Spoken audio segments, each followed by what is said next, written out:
I can't be the only one who's looked at a soft plastic craw lure and thought, this doesn't even look like a crawfish. Now, don't get me wrong, it has claws and sometimes little legs, but for the most part, if you scroll on Tackle Warehouse, most craw-style soft plastics look like a worm that just has claws attached. Really, only a select few lures out there actually perfectly imitate the size, shape, and look of a real-life crawfish. So in today's video, we're gonna take a deep dive into the craw style of lures, talking about the history of craws, what makes some craws better than others, all the different ways to rig a craw, and we're even gonna interview a lead product designer at Strike King Lure Company to ask him this question: are craws actually supposed to imitate crawfish? For the most part, My name's Tyler, and let's talk about it. Another giant. Look at that, y'all. I can't believe what I just caught. Yes! Well, in order to fully answer that question, we first gotta take a trip through the history of craw-style lures. Oh, I got him. Oh, that might be a big fish. Oh, it is a good fish.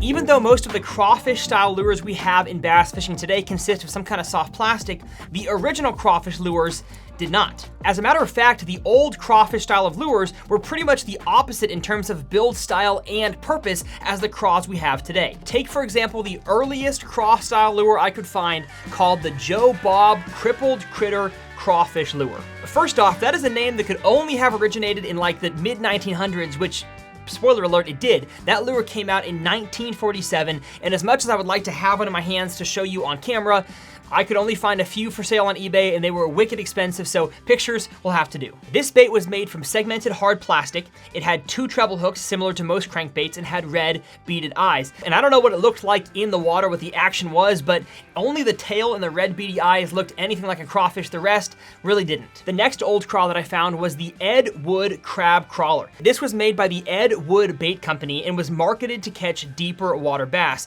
It was made out of cast aluminum and was sold as completely indestructible, which, who knows? As far as information about the company and the lure itself, there's not really a whole much out there, but it's an expensive lure, once again, I didn't want to pay for. Eventually, crawfish lures all started to imitate one style of crawfish, and that was a fleeing crawfish in a crankbait state. So the crankbait that I caught most of my bass on as a kid was the Rebel Deep We Are in a crawfish pattern. That thing slayed bass for me, and that was really the majority of the crawfish imitation lures, the crankbait category. At some point though, soft plastic craws had to have come about because that's the majority of at least what I think about as crawfish imitation lures, and so we made the switch from crankbaits to soft plastics. And I couldn't find the first ever soft plastic craw, but I assume it originated somewhat like the cream style of worms, the pre-rigged worms or the pre-rigged swim baits like the Storm Wild Eye. And from there we find ourselves in 2024, the year I'm filming this video, with hundreds of companies making tons of different crawfish imitation lures, some super realistic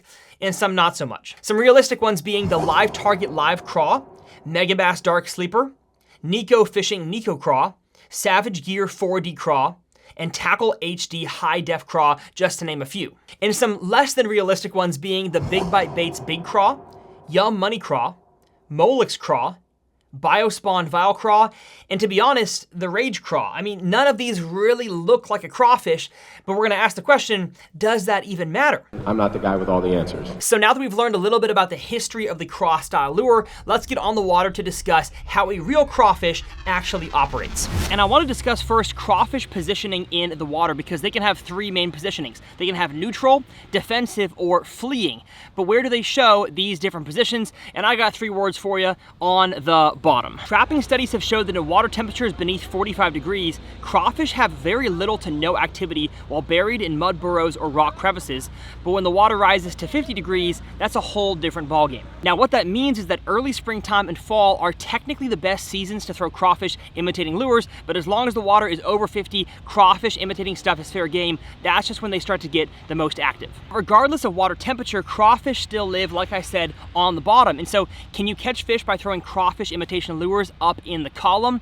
Of course you can. We talked about crankbaits being big time crawfish imitators, but I don't really think, now that we know the science of crawfish about water temperature, I'm not quite sure if in the column is the best job you can do at actually imitating a crawfish. So are bass opportunistic feeders? Yes, they are. We're gonna talk about that later on in the video, but if you truly wanna imitate a crawfish, it's gonna be on the bottom or pretty darn close to the bottom. So obviously the design intent of the first crawfish style lure lures was to imitate a craw in the fleeing state. But where does that leave us today when most craw-style lures imitate a craw in one of the other two states, the neutral or the defensive? And does it really matter? I'm not sure. We're going to answer that question here in a little bit, but one thing we do know is that if you're going to fish a crawfish imitation lure, your best chance is going to be fishing it near the bottom. So let's get out of the heat and head back to the studio to show you guys all the possible riggings I can think of on how to rig a soft plastic craw style lure. So if you can't already tell, soft plastic craws is really the majority of what craws are nowadays. And so I want to talk about the components, what makes up a good soft plastic craw lure. Again, that's the most common craw we're talking about in the bass fishing space, and how to rig all of these on a shaky head, on a Ned rig, as a trailer on the back of a jig or a vibrating jig. There are many different ways to rig a soft plastic craw, and I have almost every single type of craw style, shape, and size in front of me here on the desk. Let's talk about the components, what makes up a good craw. So to talk about this, I'm gonna bring out the Rage Craw. I feel like it's just kind of the standard craw style lure, and the number one thing almost every craw or soft plastic craw has is a relatively cylindrical body. I'm not saying they can't be flatter, they can't be rounder. We're gonna talk about all the different styles here in these next few minutes, but most of the time it is a soft, almost worm-like body, where if you were to take the claws off, it would look like a half soft plastic worm. But of course, it should have at least 2 claws because crawfish have 2 of them things. Sometimes it has more appendages, but the more appendages you add, the more you cross into the creature bait category, and we're gonna talk about that here in a second. Now, as far as size goes, they are mostly 3 inches to 5 inches. I've seen some Magnum craws out there, and I've seen plenty small craws. I would say though, craws are usually more on the small side. If they're gonna be outside of that 3 to 5 inch range, they're gonna be on the small side as opposed to the large. So we have small craw here, we have small craw here. This, I would say, was 3.5, yeah, 3.5 inches, really on the small side. I think maybe I only have 1 craw, and it's the Magnum Menace that's over that size range. And matter of fact, it's not even over. So most of the time your craws are 3 to 5, sometimes smaller. But if you fish a giant soft plastic craw and you love it, let me know down in the comments. And the only downfall to me, and you wouldn't even really consider this a downfall necessarily, is that these lures, especially the bigger the claws get, are harder to fish extra fast. So you have to actually put a Rage Craw on the back of a jig, a swim jig, a vibrating jig, to really fish it fast through the column. Could you still burn this weightless? You could, but it's gonna rise to the surface almost like the wings on an airplane because of all of the water it grabs on the claws. Now, of course, if the craws are smaller, you can fish it relatively fast, but for the most part, as compared to swim baits, as compared to straight tail soft plastics, you can't really fish claws extra fast. Not even a downside. Now, like I said, this here is a craw. It is not a soft plastic creature bait. So I'm gonna get 3 different baits that I'm not talking about in today's video and bring them out of the bag here. The first of which being something that, I mean, it depends on your definition of a craw. To me, it's not, and that is the Strike King structure bug. I guess if you were to take these 2 pieces off right there, you would have yourself a quasi craw, but because it has the extra appendages off the side and it's flatter, I would call this a creature bait. So we're not gonna talk about the structure bug. We're not gonna talk about the space monkey especially. I would say the space monkey and soft plastics that are like this in shape by other brands are not a craw, even though it looks similar in size to a Rage Craw.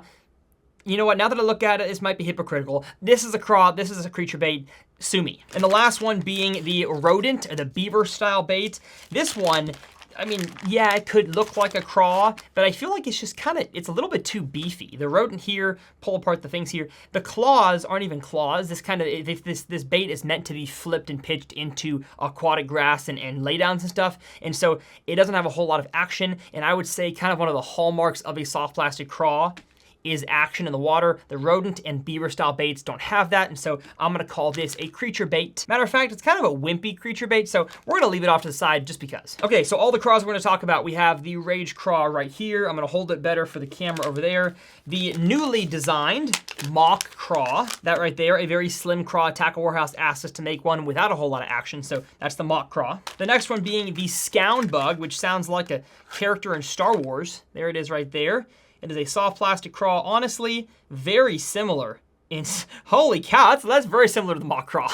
I think the actual plastic density is a little bit different, and of course the claws are different. The Scound Bug is kind of like a mixture between a Speed Craw and a Rage Craw.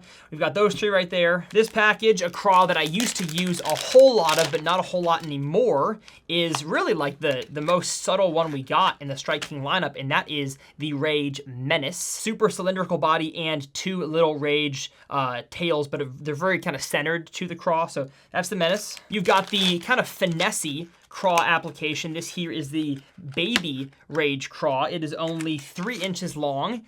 Matter of fact, it feels even smaller than that. This thing is teeny tiny. If I'm being honest, I haven't really found a good place for this craw in my arsenal, but it exists in the craw category. We're gonna throw it in here. Similar to the Baby Rage Craw, at least in size, we have the Baby, the Rage Ned Bug. This here is almost like a Rage Bug, but it's built for Ned rigs, and it is teeny tiny. What is that? 2.5 inches, holy cow. Once again, it's a craw. And lastly, one that is basically just used for a soft plastic trailer on the back of a jig and small jigs at that. We have the Strike King Rage Chunk. If you were to take a Rage Craw and just bite the whole front half off, that's what you're left with. Rage Craw claws and half a soft plastic. Ingenuitive, I know. So that right there is all the soft plastic craws that I can think of, at least in size and shape. Let's talk about the proper riggings for all these soft plastics and maybe ways you shouldn't rig them. Now, starting off, we're gonna take 2 soft plastic hooks, a 3/0 and a 2/0 right here, VMC wide gap hooks. And for the most part, VMC runs a little bit big, so 3/0 and 4/0 kind of interchangeable among the brands, but a hook of that size goes perfect on most regular size soft plastic craws. So the Rage Craw is a 4-inch craw. I'd say anywhere from 3.5 to 5 inches. A 3 to 4/0 hook works perfect. Just your standard Texas rig, about a third of an inch in. Turn it, find the place where the hook pokes out, poke it through your craw, and just like that, you have a Texas rigged soft plastic craw. Now, if I take this same size hook and I try to rig the Baby Rage Craw, it doesn't exactly fit. I'm gonna show you by doing it. If I hook it in there, again, about a third of an inch, maybe even less for this craw, turn it back around, the place where the hook bends is actually like past where the bulk of the soft plastic is. So can it work? I mean, no, not really, honestly. This soft plastic is too small to be Texas rigged, at least comfortably. That would rip so fast. So if you're gonna Texas rig a smaller size craw, you're gonna wanna go with a smaller hook. So I believe here we have either a 2/0 or a 1/0 soft plastic worm hook, an extra wide gap hook. If I hook this in here just like that, turn it back around, again, that's why hook size matters tremendously when it comes to craw style lures. Look at that, that one fits a whole lot better. Am I gonna throw a tiny craw like this on the back of a Texas rig? Usually not, because I'd rather throw it on the back of a finesse jig as opposed to by itself. But can you do it? Absolutely can. So I'm not gonna rig all these Texas style, because the Rage Craw, the Scound Bug, the Mach Craw, and probably the Menace can all be Texas rigged. I don't have to show that every time. But let's start small with the Baby Rage Craw and the Rage Ned Bug. So my favorite way to rig these is going to be on a Ned rig. Here we have an Outcast Tackle Perfect Ned head. I believe it is a 2/0 hook, and it fits perfectly on the Baby, I keep saying baby, is it? It is, it's a Rage Ned Bug. Nothing baby about it. And I'm gonna find where that hook's gonna poke through. It's kind of almost near the end of the claws. Rig it all the way straight through, straight as I can. I don't think I did a good job. Slide that on down, and just like that, you have a beautiful little soft plastic craw on a Ned rig. Hopping down there. Juicy smallmouth, eats it up. One way that you could rig kind of your mid-sized craw here like a Scound Bug is on the back of a shaky head. So I think it's actually a discontinued shaky head here by Outcast Tackle.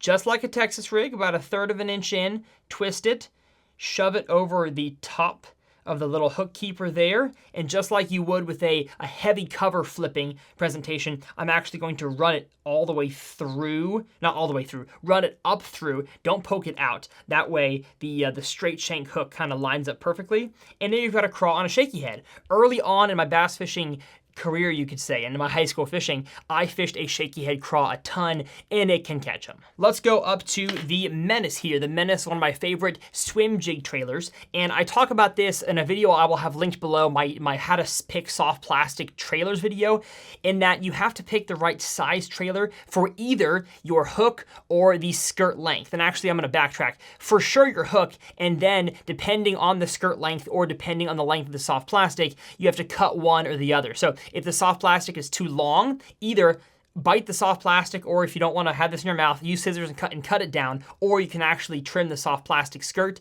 You just want to make sure the skirt of your vibrating jig, regular jig, or swim jig doesn't interfere with the action the claw intends. So on the back of a swim jig, I'm going to rig this Menace here vertical. That way it has a little less lift in the water. And I could have held this thing up to see where the hook poked through, but I've rigged enough of these, I kind of know exactly where it's supposed to go. Poke it in there just like that, and you've got a beautiful swim jig. Now, I could trim the skirts a little bit, if I'm being honest. I feel like they kind of interfere with the trailer, but not a whole lot. And just for the fun of it, I'm gonna show you the wrong size trailer on a jig. So swim jig gonna go away. We have a little tiny Outcast Tackle 3/8 ounce cage fighter jig, and this is the wrong style trailer. This is the wrong size trailer, and the wrong color for that matter. And that is a Pearl Flash Magnum Rage Menace. And if you look at this combo right here and you say, Tyler, that looks really good together, get yourself checked out, because this does not look good. But just for the fun of it, we're gonna rig it together. So I'm gonna show you guys why this is the wrong size trailer. And honestly, it's probably a little too thick anyways for this size hook, just to get a good hookup ratio. But that is a whole different point. Yeah, that looks horrible, my goodness. You wanna find the right size trailer for your soft plastic. Even if I was to bite this thing down to there, which would force it backwards a little bit, I still think it's a little bit too thick of a trailer. I would go with a regular size Menace or a regular size Scound Bug or Mach Craw. Does that look good? How about that for a thumbnail? I feel like this is a Randy Blockett video. Back in the 80s, this thing, before forward-facing sonar, y'all check this out. Now that we've shown you one of the wrong things to do, let's go back to one of the right ways. I've got two remaining craw styles here. I have the chunk style. This here is the Rage Chunk, and I've got the Mach Craw. So just by looking at these two here, you have at least an inch difference between these two baits, and that really matters. Now, could I cut the Mach Craw down to make it more like the Rage Chunk? Absolutely, but that's not how they're designed. So if I'm gonna pick one jig for each of these craws, I'm gonna go by hook size. So here, the color doesn't exactly match, but on the Outcast Tackle Cage Fighter, we have, I believe, a 3/0 hook, and I think on the Juice Jig, we have a 4 or a 5/0 hook. So the hook sizes are much different, therefore the size trailer you go with has to be different as well. So I'm gonna rig the Rage Chunk. As you can see, it fits perfect right there on the Cage Fighter. But if I was to put this on the Juice Jig, the part where the hook bends is actually on the top side, the very, very end of where the thick, soft plastic ends on the Rage Chunk. So I'm not gonna go Rage Chunk on this one. I'm gonna go Mach Craw, because we have plenty of space left to work with. And the same thing applies to vibrating jigs. So here we have two Tungsten Thunder Crickets on a black and blue. I'm gonna try to go with a dark colored trailer, and on a green pumpkin, I'm gonna go with a green pumpkin.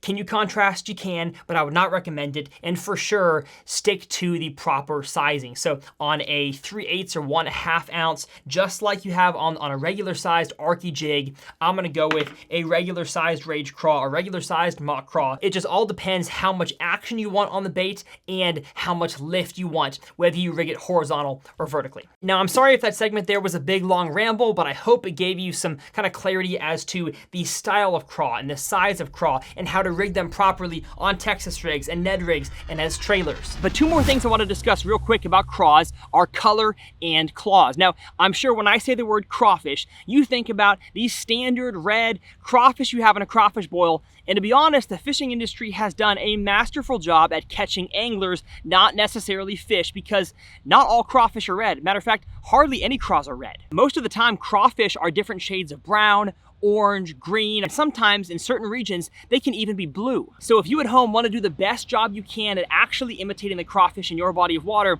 you've got to do what we all did as kids, which is get in the water and flip over rocks. If the water is warm enough, I am getting in the water, flipping over a rock. Now, grabbing the crawfish is a whole different story. They're hard to catch, but I can at least see what the exact color looks like of those crawfish in that body of water. Now, this really only matters for the most part when it comes to clear bodies of water, because bass can actually see if you are matching the natural shade of those crawfish. In dirty water, the fish can't see as well. Color on crawfish imitation lures doesn't matter. The one thing that I do say matters when it comes to craw imitation lures is the actual craws themselves. Or I was lying, and claws don't even matter. And the reason I say this is because the lure company Berkeley ran a test in their controlled environment years ago where they took live crawfish with both claws, one claw, and no claws to see which one the bass took more bites of. And surprise, surprise, the one with no claws was gobbled up way more often. So have no fear if your craw loses both its claws and becomes a Ned rig, because you're probably still gonna get bites. So I think the moral of the story we're learning here is that if the lure you are throwing for bass looks and acts and smells and sounds anything, I'm talking anything like what they are eating in their body of water, you're probably gonna get a bite. Now, to finish out this video, let's head back to the studio to talk to Lucas Murphy, one of Strike King Lure Company's head lead bait designers, to ask him the question, are craws actually crawfish? So I'm the brand manager for the Strike King brand. So essentially I work side by side with our product development team to kind of build a strategy around like what products we want to build from a broad family standpoint. And then our design team, our designer, our engineers, they basically take that and run with it. And then we just kind of, walk together hand in hand as we go down the whole path of product development from ideation to launch. So when it comes to selecting, because of course you're on the, I'm assuming, selecting which lures end up being made and which ones don't. At what point, if at all, does forage matching come into the design of a bait, whether it's hard bait or soft bait? So, I mean, in both hard baits and soft baits, I feel like that comes into play once the bait actually starts being designed. So we'll build this, larger business case just based on like what our pro feedback is, what you guys are telling us we need. And then once we kind of get it approved of a project that we're going to go after, then I would say is when Shane, our developer or designer, he really starts putting a lot of effort into the realistic look of all of the baits that we make. And then there's different technologies, whether it's soft baits and hard baits, that we have capabilities of, internally with our own factories to make it look as real as possible. It varies from hard bait to soft bait, just the technologies to actually make some of, say, like the colors that go on the bait. But, we have a whole team that pretty much spends, every day thinking about how we can make products look better if they need to. But a lot of that, it happens after we kind of kick off the project. It's kind of a part that it's just a natural part of the development process. You talking about making things look natural. There's a spectrum in the fishing industry. I think you have old school companies, maybe like, I'm thinking like Cream lures that look, it just looks like a standard soft plastic, not a whole lot of action, whatever. And then you go on the opposite side and you've got stuff like Savage Gear, where it's like, this thing looks like a bat on top of the water. From your professional opinion, where on the spectrum do you think it's necessary to land in order to sell product, but also to make your lures appealing to a fish? Well, I think there's a ton of science behind it, and it varies, based on every body of water you go to. Like, it varies. Obviously, if you're in the clearest body of water in the country, like that's when your HD colors, your photo printed baits, like, can really, I think, have a positive effect on like your success rate as a fisherman. But then you get into some of like the muddier waters, you don't necessarily have to get that in depth into the actual photorealistic. And there's always, like, when you think about it, like from an angling perspective, like you want to, for the most part, people want to catch as many fish as possible with putting maybe as little financial input into their efforts. So there's a fine line, and like trying to find that like happy medium. Obviously now with forward facing sonar and being able to put a bait right next to a fish more often than not, I think it's kind of opened the floodgates to maybe making it look as real as possible. And at what point, of course, this video is about craws. And so at what point do you think, from your lure design perspective, does a lure become a crawfish imitator? So I'm going to give two examples. The Rage Craw has craw in it. but the structure bug doesn't have craw in it. So is a structure bug a craw or is it a bluegill? At what point do you think things become a craw? I mean, I think they all kind of feel like those baits cross over a lot because there's like, I grew up in Michigan. So like a rage craw, like for the most part, we were throwing it in scenarios where like you're probably catching fish that are eating bluegill or brim or some kind of forage like that. Whereas I've moved south now, we got Lake Murray right here, and it's all about crawfish for the most part. The naming of things can kind of get lost. I come from the perspective of, fish can get conditioned, but they're really not maybe that smart. I think they think a rage bug's a craw. I think they think a rage craw's a craw. I think sometimes they think my 6-inch filler worm's a craw. I think there's a little bit of gray area there, but I think what's unique about like the craw baits is like, they have the appendages, they look super lifelike. And I think that can help sometimes in some finesse applications, like especially here on Murray, we do have really clean water for, I guess, a southern fishery, and like a rage craw is what those guys like swear by. Like you don't see rage bugs on the back of stuff. Like, is it the perception that it actually looks like a craw? Maybe.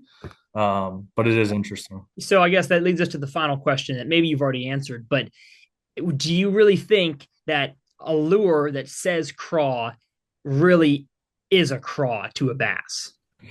For the most part, I think yes and no. I think if the fish are feeding on crawfish, if that's what they're targeting, probably everything to them looks like a craw, whether it's a rage bug or a rage craw.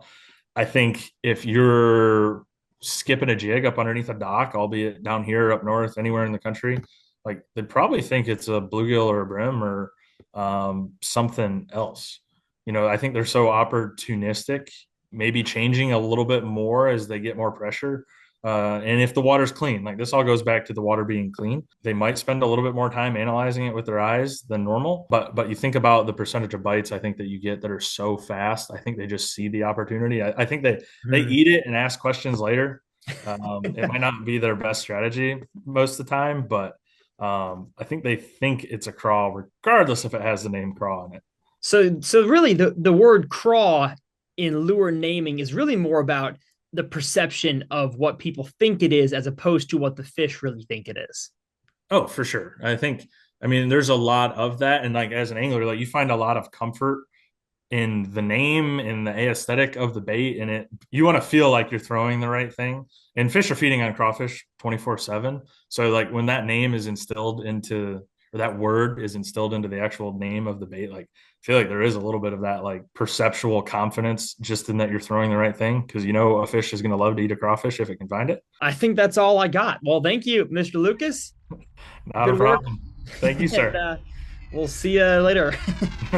So that brings us here to the studio to answer the one question this video has been about the entire time, and that is, do craws actually imitate crawfish? And I can give a very definitive yes, no, maybe. On one hand, they absolutely can, but do they have to?